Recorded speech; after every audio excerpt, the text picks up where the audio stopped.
Hello dear student, स्वागत है आपका एक और नई क्लास में। तो आज की क्लास हमारी किस टॉपिक पर होने वाली है, जैसा कि आप सभी जानते हैं हमारा अम्ल क्षारक एवं लवण वाला पार्ट जो है अभी चल रहा है। और दो क्लास हमारी पहले हो चुकी हैं। एक में हमने इंट्रोडक्शन से यानी कि अम्ल क्षारक एवं लवण के बारे में समझाया था, और सेकंड क्लास थी उसमें हमने 1 से लेकर 6 तक प्रश्न आपको बताए थे, साथ में उनके आंसर भी आपको लिखवाए थे और समझाए थे।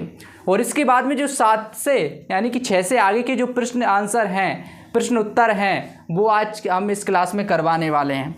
तो इस क्लास को पूरा ध्यान से देखिएगा, क्योंकि कई सारे स्टूडेंट क्या कर रहे हैं, वो बीच में ही क्लास को स्टॉप कर देते हैं और पूरी क्लास को नहीं देखते हैं, समझते नहीं हैं। तो अगर आप क्वेश्चन के आंसरों को नहीं समझोगे तो आपको याद करने में समस्या आएगी।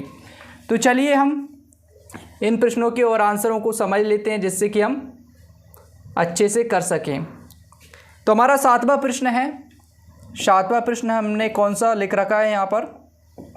7वां जो प्रश्न है हमारा वो है, अम्ल को तनुकृत करते समय ये क्यों अनुशंसित करते हैं कि अम्ल को जल में मिलाना चाहिए, ना कि जल को अम्ल में। तो यहाँ पर ये प्रश्न लिखा हुआ है, इसमें क्या बोला जा रहा है, सबसे पहले तो हमको ये समझना चाहिए।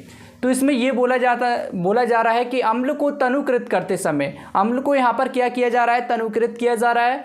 और करते समय क्यों अनुशंसित करते हैं कि अम्ल जो होता है उसको जल में मिलाना चाहिए, ना कि जो जल में अम्ल को मिलाना चाहिए, ना कि जल को अम्ल में मिलाना चाहिए। तो ये यहाँ पर लिखा हुआ है।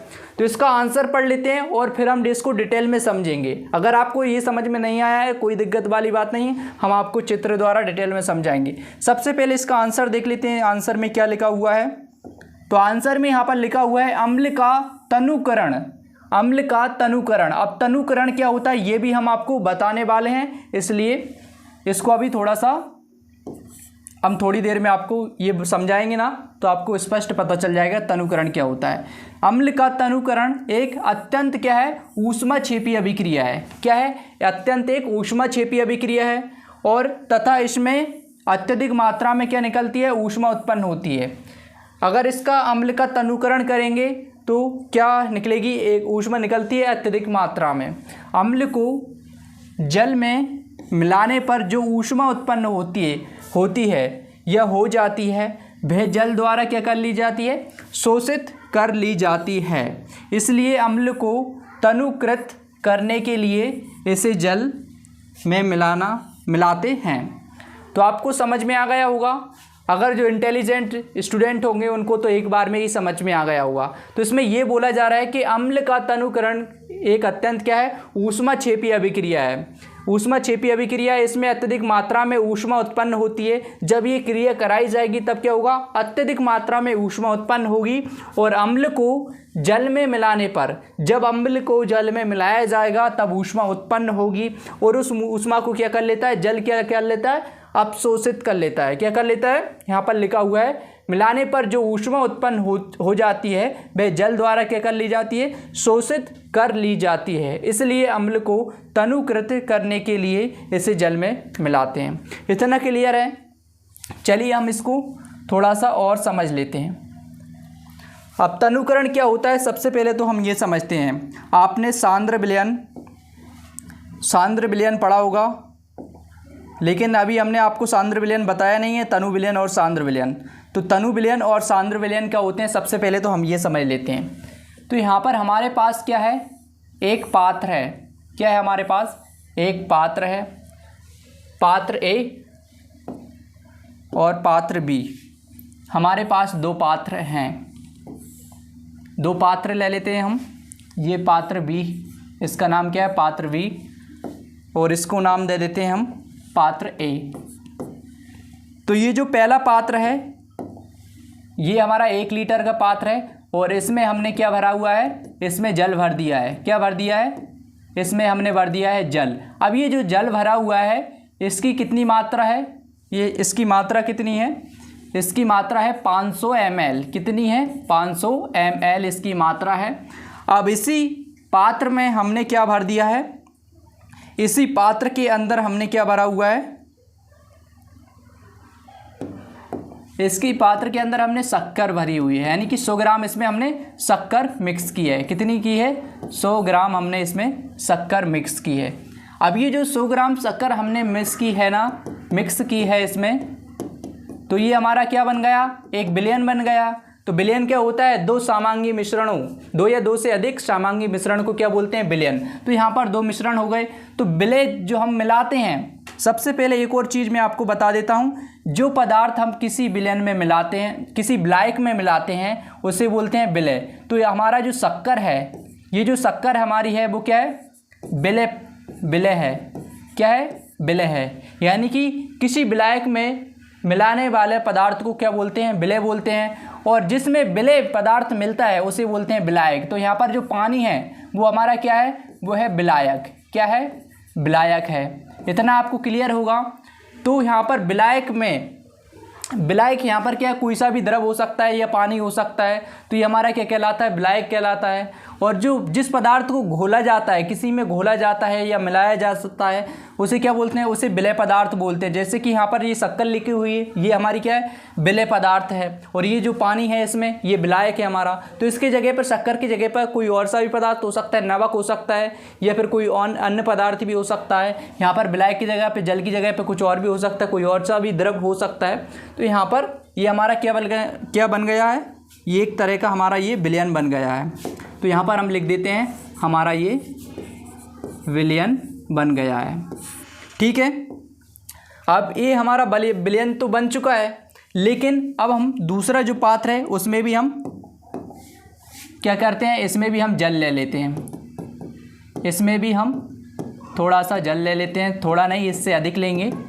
अब की बार जो पात्र जो ए है ना, पात्र ये वाला, इसमें हमने कितना लिया है? 500 ml। और इस वाले में हमने कितना लिया है? इस वाले में हमने लिया है थोड़ा सा ज़्यादा, यानी कि 700 ml। कितना लिया है? 700 ml हमने क्या लिया है? वाटर। तो यहाँ पर मैं लिख देता हूँ, इसमें जल हमने लिया था, ये हमने क्या लिया है? जल।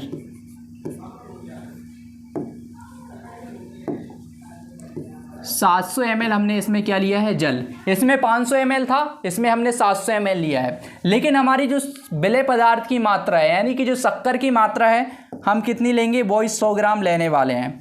इससे ज़्यादा नहीं लेंगे, क्योंकि हमने 100 ग्राम हम इसमें शक्कर मिलाने वाले हैं।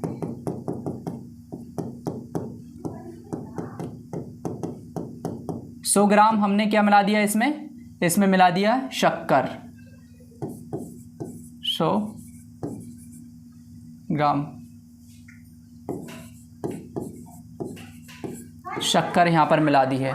और इसमें मैंने 100 ग्राम यहाँ पर शक्कर लिखी नहीं है, तो यहाँ पर मैं दोबारा से यहाँ पर शक्कर लिख देता हूँ। क्या मिलाई है हमने? 100 ग्राम मिलाई है शक्कर, और यहाँ पर इसमें भी 100 ग्राम शक्कर है। लेकिन अब आपको ये बताना है, ये भी विलयन बन गया, तो यहाँ पर मैं विलयन इसको भी लिख देता हूँ, विलयन। तो दो समांगी मिश्रण, यानी कि यहाँ पर इसमें शक्कर मिला दी जल में, तो ये भी विलयन बनकर तैयार होगा। लेकिन अब आपको ये डिसाइड करना है कि जो ये पात्र है इसमें जो विलयन है वो वाला मीठा होगा या फिर पात्र बी वाला है ये वाला विलयन मीठा होगा। इसमें से सबसे ज़्यादा मीठा विलयन कौन सा है? अब आपको ये डिसाइड करना है खुद से। अब मैं आपको बता देता हूँ विलयन सबसे ज़्यादा कौन सा मीठा होगा, यही वाला होगा। अब ये वाला क्यों मीठा है? क्योंकि इसमें सिर्फ 500 ml जल है और 100 ग्राम इसमें शक्कर मिली हुई है।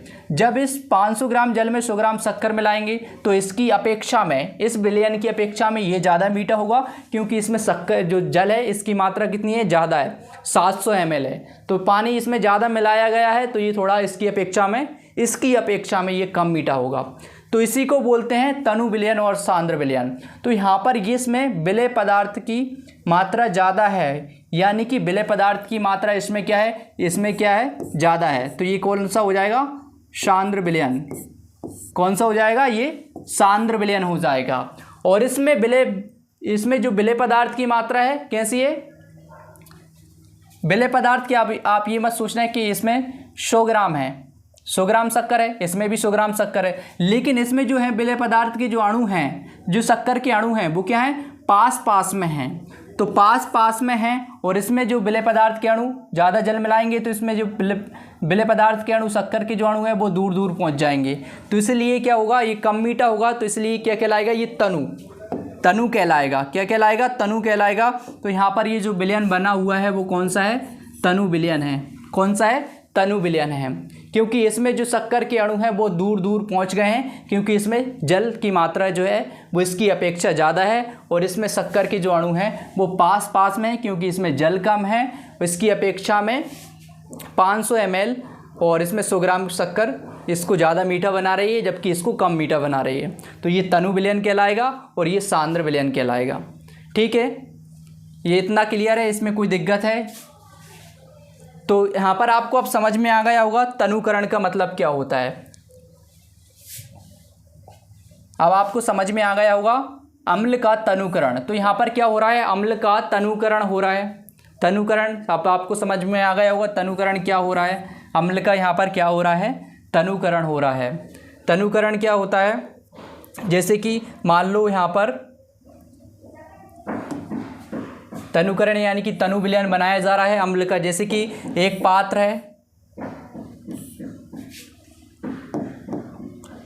एक पात्र है, मान लो यही जो पात्र है इसमें जल में यहाँ पर क्या मिलाया जा रहा है, HCl मिलाया जा रहा है, यानी कि कोई सा भी अम्ल मिलाया जा रहा है। HCl मान लो कोई अम्ल है तो इसको मिला रहा है शक्कर की जगह पर, इसी को बोल सकते हैं तनुकरण।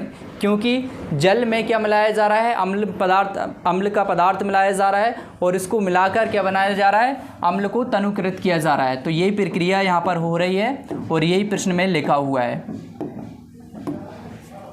यही यहाँ पर लिखा गया है। तो इसको भी हम थोड़ा सा डिटेल में समझ लेते हैं, जिससे कि आपके दिमाग में सीधा सीधा जा सके। एक पेज और हम ले लेते हैं और यहाँ पर पूरा समझ लेते हैं अच्छे से। अब हमने एक पात्र और ले लिया है। अब एक जो पात्र हमने लिया है, इस पात्र में क्या है, इस पात्र में हम ले लेते हैं जल। ठीक है, क्लियर है ना। अब एक जो हम बोतल ले लेते हैं,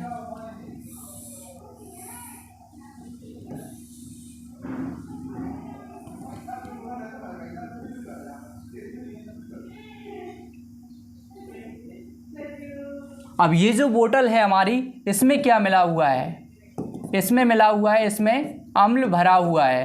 अब कौन सा अम्ल भरा हुआ है, कोई सा भी हो सकता है इसके अंदर। यहाँ पर हम मान लेते हैं कोई सा भी अम्ल हो सकता है, हम लिख देते हैं इसमें कौन सा अम्ल है, HCl। कौन सा है, इसके अंदर HCl यानी कि हाइड्रोक्लोरिक अम्ल भरा हुआ है। अब हाइड्रोक्लोरिक अम्ल भरा हुआ है और इसमें क्या है हमारा, इसमें हमारा जल भरा हुआ है।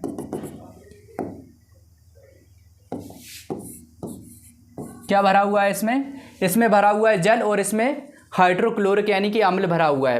तो ये जो प्रश्न था हमारा, इसमें क्या बोला जा रहा है, अम्ल का तनुकरण एक अत्यधिक ऊष्माक्षेपी अभिक्रिया है, और इसमें अत्यधिक मात्रा में ऊष्मा उत्पन्न होती है। अम्ल को जल में मिलाने पर जो ऊष्मा उत्पन्न होती है वह जल द्वारा शोषित कर ली जाती है, इसलिए अम्ल को तनुकृत करने के लिए इसे जल में मिलाते हैं। और ये जो प्रश्न क्या बोल रहा था, ये बोल रहा था कि अम्ल को जल में मिलाना चाहिए, ना कि जल को अम्ल में मिलाना चाहिए। अम्ल जो है उसे जल में मिलाना चाहिए, लेकिन जल में मिलाना चाहिए, ना कि जल को अम्ल में। तो इसका कारण क्या है, चलिए हम ये भी समझ लेते हैं। क्योंकि एक एक चीज़ अगर आप समझ जाओगे ना तो आपको याद करने में समस्या नहीं होगी। और अच्छे स्टूडेंट की खासियत यही है कि वो समझकर याद करे, ना कि रट कर। तो ये जो जल भरा हुआ है, अगर हम इस ये जो बोतल में क्या भरा हुआ है, अम्ल भरा हुआ है, अगर हम इसमें बोतल में डायरेक्ट हम क्या कर दें, अगर जल मिला दें, क्या मिला दें हम इसमें डायरेक्ट क्या मिला दें, जल मिला दें, तो ये क्या करेगा, जल यहाँ पर मिलेगा ना इसमें, जैसे जिसके अंदर जल की बूंदें गिरेंगी तो एकदम से क्या करेगा, एकदम से यहाँ पर इसमें ऊष्मा सी उत्पन्न होगी। क्या उत्पन्न होगी, ऊष्मा उत्पन्न जब इसमें होगी, क्या उत्पन्न होगी, इसमें ऊष्मा उत्पन्न होगी। ऊष्मा जब उत्पन्न होगी तो क्या होगा,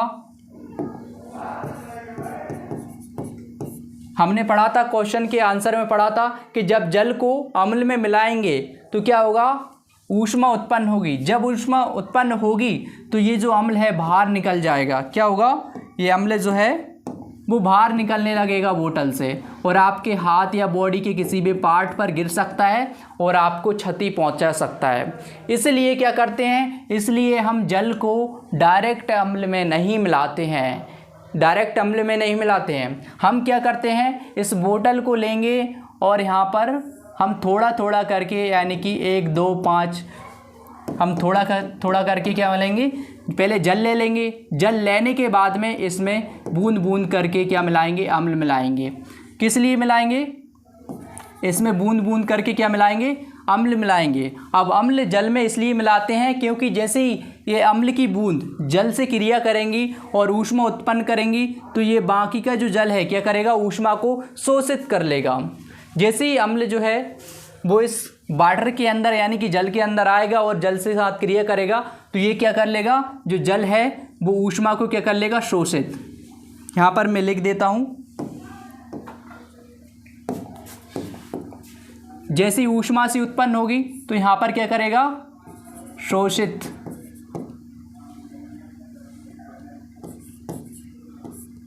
ऊष्मा को क्या करेगा, ऊष्मा को शोषित कर लेगा। तो जल क्या करेगा, ऊष्मा को शोषित कर लेगा। तो यहाँ पर यही समझाने का प्रयास इस आंसर में किया गया है।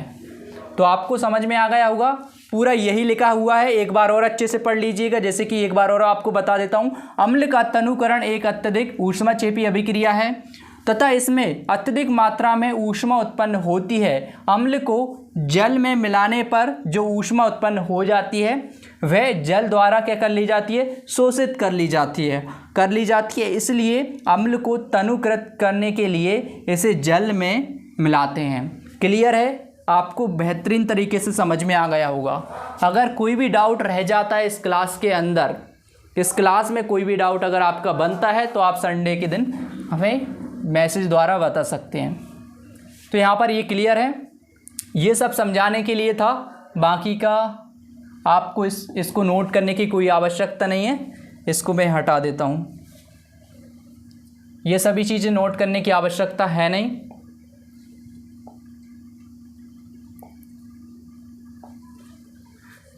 अब हम प्रश्न क्रमांक 8वां देख लेते हैं। 8वां प्रश्न हमसे क्या बोल रहा है, क्या इसमें लिखा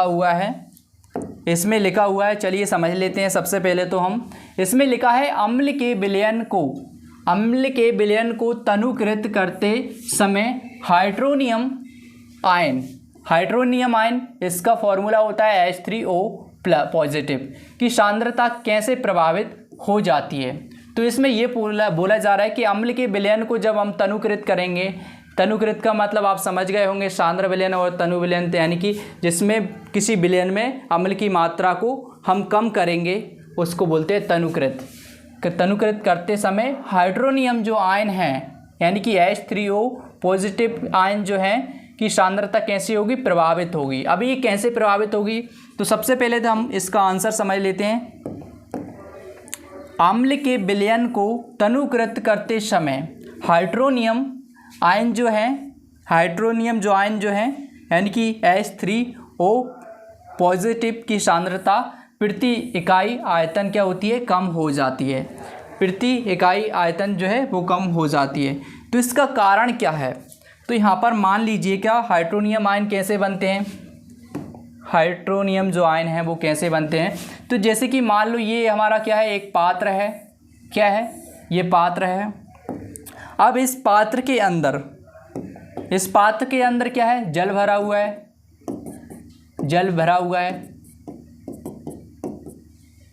हुआ है और इसमें मिलाएंगे हम क्या, HCl मिलाएंगे। इसमें अम्ल मिलाएंगे कौन सा, HCl, जिसको क्या बोलते हैं, हाइड्रोक्लोरिक अम्ल बोलते हैं। तो तनुकृत यानी कि मान लो इसमें 5 बूंद हम इसमें मिला देते हैं, ये जो 5 बूंद मिल जाएंगी जब इसमें मिक्स होंगी तो HCl का फॉर्मूला आपको पता ही है, HCl है, मतलब ये हाइड्रोक्लोरिक अम्ल है। हाइड्रोक्लोरिक का फॉर्मूला होता है क्या, HCl। ठीक है, अब ये कैसे टूट जाएगा, ये टूट जाएगा H पॉजिटिव में टूट जाएगा पानी के अंदर आकर, और Cl नेगेटिव में टूट जाएगा। ये दो भागों में क्या होगा, ये टूट जाएगा। अब दो भागों में टूट जाएगा। ये जल है तो जल का फॉर्मूला आप सभी को पता है कि जल का फॉर्मूला होता है H2O। तो यहाँ पर मैं लिख देता हूँ सबसे पहले तो जल का फॉर्मूला जो है H2O होता है। अब इसके अंदर क्या है, H2O है और साथ में इसमें क्या होंगे, इसमें HCl के आयन होंगे, जैसे कि H पॉजिटिव अलग होगा और Cl नेगेटिव अलग होगा। तो इसमें H पॉजिटिव और Cl नेगेटिव है। अब ये जो H है इसका, अब ये जो H है इसके साथ क्रिया करता है, इसकी ओर आकर्षित होता है H2O की ओर। जब ये H2O की ओर आकर्षित होगा तब क्या होगा, H2 से ये H3 हो जाएगा। H2 से क्या हो जाएगा, H3 हो जाएगा। तो H3O हो जाएगा, इसलिए इसको क्या बोलते हैं, हाइड्रोनियम आयन बोलते हैं। क्या बोलते हैं, हाइड्रोनियम आयन बोलते हैं। जब H3O हो जाएगा, क्योंकि ये जो H टूटा हुआ है, HCl का H जो है वो क्या होगा, H2O की ओर आकर्षित होता है। अब आकर्षित क्या होता है, इस पर नेगेटिव चार्ज होता है O के ऊपर, तो ये इसको आकर्षित करता है और यहाँ पर फाइनली क्या बन जाता है, H3 और O बन जाता है। इसी को बोलते हैं हाइड्रोनियम आयन। यहाँ पर मैं लिख देता हूँ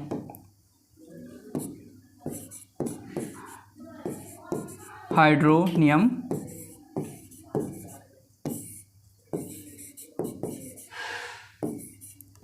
ये क्या बन जाते हैं, हाइड्रोनियम आयन बन जाते हैं। तो आपको समझ में आ गया होगा हाइड्रोनियम आयन क्या होते हैं और ये किस प्रकार से प्रभावित होते हैं। जिस प्रकार से इसमें जल की मात्रा बनेगी, यहाँ पर H2 की यहाँ पर संख्या भी बढ़ेगी, H2 की संख्या H2 यहाँ पर जल तो बढ़ेगा, साथ में प्लस में यहाँ पर जो H है ना, H है इसकी संख्या बढ़ेगी, H पॉजिटिव की जो संख्या है वो बढ़ेगी। जैसे जैसे संख्या बढ़ेगी तो इसके साथ आकर जुड़ते जाएंगे, तो इस प्रकार से ये प्रभावित होगा। तो इतना क्लियर है। तो आपको ये सभी समझ में आ गया होगा कैसे हाइड्रोनियम आयन बनते हैं।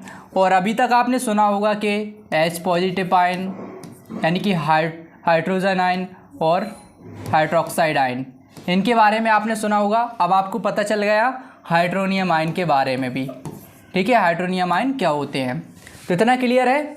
अब हम आगे बढ़ते हैं, और लेकिन इससे पहले एक जो प्रश्न है इसके आंसर को आप अच्छे से याद कर लेना एक बार, और हम पढ़ के बता देते हैं। अम्ल के विलयन को तनुकृत करते समय हाइड्रोनियम आयन जो है, हाइड्रोनियम आयन यानी कि H3O पॉजिटिव की सांद्रता जो है वो प्रति इकाई क्या होती है, प्रति इकाई आयतन कम हो जाती है। क्लियर है। और तनुकरण का मतलब आप समझ ही गए होंगे, कोई विलयन है जिसमें विलय पदार्थ की मात्रा, मतलब किसी घोल को पतला करना या फिर जो विलय पदार्थ की मात्रा उसमें कम होना। ठीक है, इतना क्लियर है।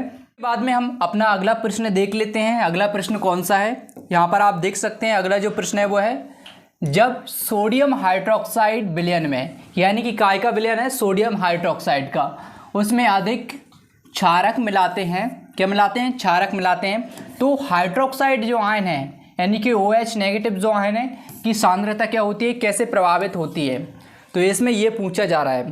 तो जब सोडियम हाइड्रोक्साइड विलयन में अधिक क्षारक मिलाएंगे तो क्या होगा, जो विलयन है उसमें क्या होगा, हाइड्रोक्साइड जो आयन है यानी कि OH नेगेटिव जो आयन है की सांद्रता कैसी होगी, सांद्रता प्रति इकाई आयतन ये बढ़ जाती है।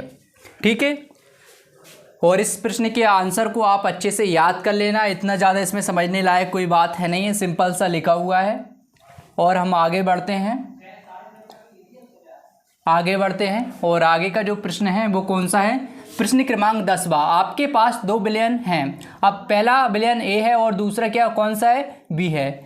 अब A और B है। विलयन A के pH का मान कितना है, A का pH का मान कितना है, 6 है, एवं B के यानी कि विलयन B के pH का मान कितना है, 8 है। और किस विलयन में हाइड्रोजन आयन की सांद्रता अधिक है, इनमें से कौन अम्लीय है और कौन क्षारकीय है।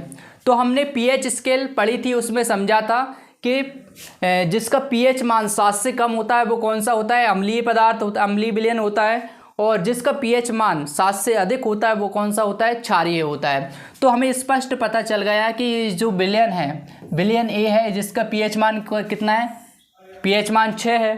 तो 6 है मतलब ये विलयन हमारा A वाला अम्लीय है। और इसके बाद में अम्लीय है, तो जो विलयन अम्लीय होता है वो कौन सा आयन देता है? H पॉजिटिव आयन देता है। इतना क्लियर है, हमें दो चीज़ पता चल गई। और इसके बाद में दूसरा जो विलयन है उसका pH मान कितना है? 8 है। तो 8 मतलब ये क्षारीय है, क्योंकि 7 से अधिक है तो क्षारीय विलयन होगा। और क्षारीय विलयन कौन से आयन देते हैं? OH नेगेटिव आयन देते हैं। हमें क्लियर पता चल गया, सिर्फ प्रश्न देखकर ही आंसर का पता चल चुका है। तो यही यहाँ पर लिखा हुआ है, विलयन ए में हाइड्रोजन आयन यानी कि H पॉजिटिव की सांद्रता अधिक होगी। तो ये जो विलयन ए है इसमें क्या होगा? H पॉजिटिव की संख्या कैसी होगी? अधिक होगी। आपको समझ में आ गया? विलयन ए यानी कि अम्लीय है, जिसमें हाइड्रोजन आयन देता है अम्ल, तो इसलिए इसमें क्या होगा? हाइड्रोजन आयन की जो संख्या है वो अधिक होगी। तो यही यहाँ पर लिखा हुआ है, विलयन ए में हाइड्रोजन आयन की सांद्रता कैसी होगी? अधिक। और इसके बाद में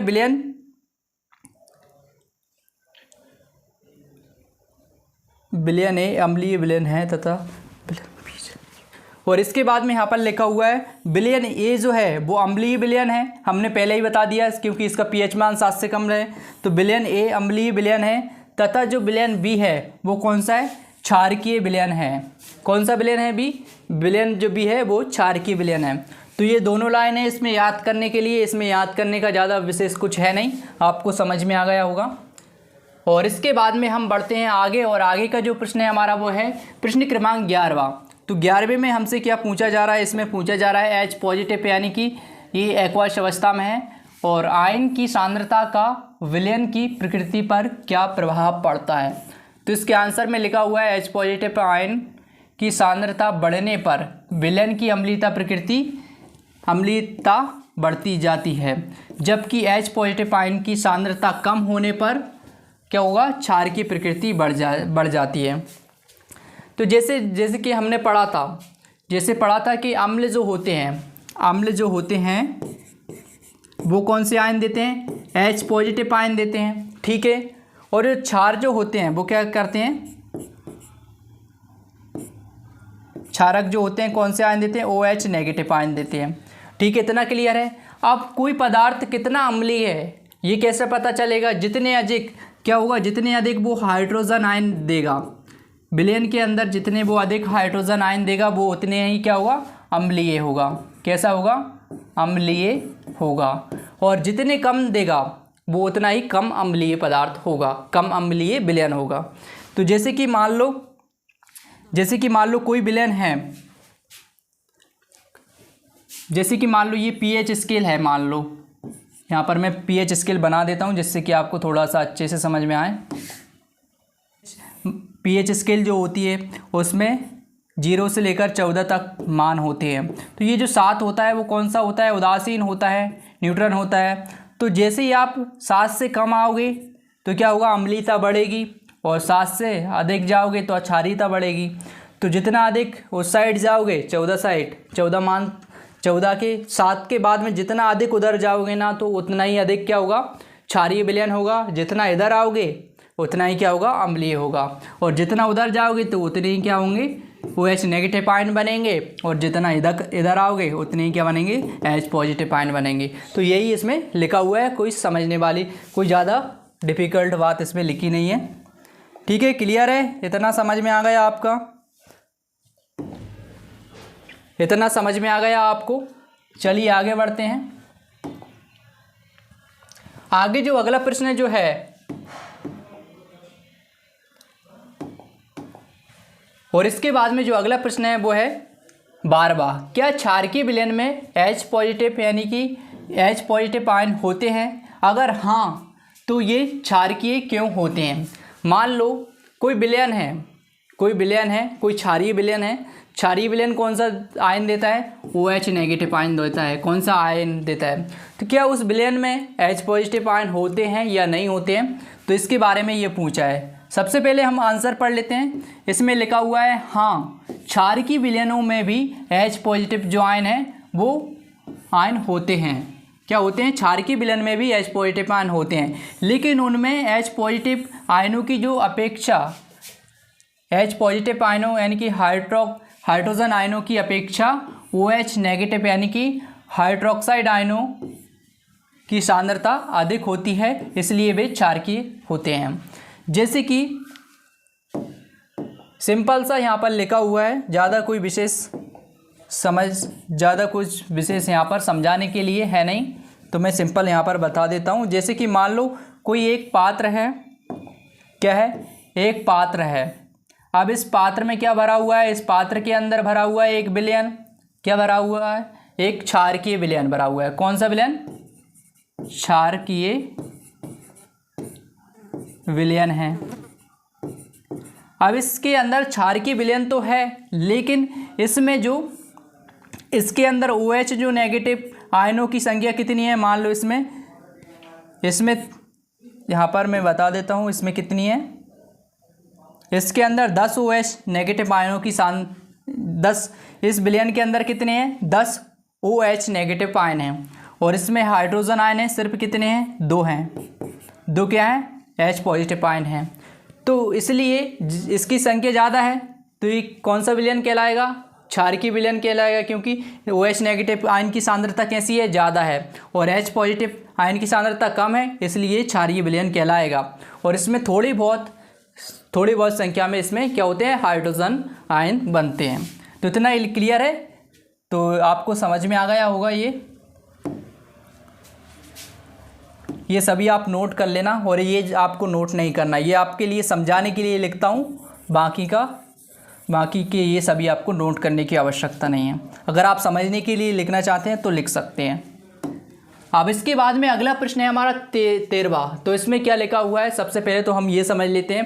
13वें वाले प्रश्न में लिखा हुआ है, प्रश्न क्रमांक 13वां, कोई किसान खेत की मृदा की किस परिस्थिति में बिना भुजा हुआ चूना, कैल्शियम हाइड्रोक्साइड भुजा हुआ चूना, कैल्शियम हाइड्रोक्साइड या चौक कैल्शियम कार्बोनेट का उपयोग करेगा। तो इसका आंसर यहाँ पर लिखा हुआ है, जब खेत की मृदा अधिक अम्लीय होगी तो उस स्थिति में किसान जो है वो भुजा या बिना भुजा चूना या चौक का उपयोग करेगा। तो ये सिंपल सा है, इसको याद कर लेना, ज़्यादा कुछ विशेष नहीं है, ना ही ये इम्पोर्टेंट है और समझने लाइक इसमें ज़्यादा कुछ आप डीपली जाने की कोई आवश्यकता नहीं है।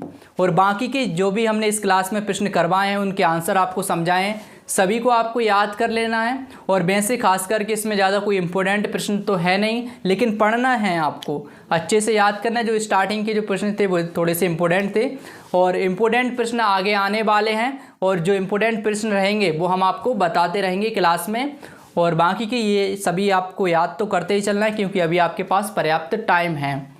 तो चलिए मिलते हैं नेक्स्ट क्लास में, और इस क्लास को देखने के लिए धन्यवाद।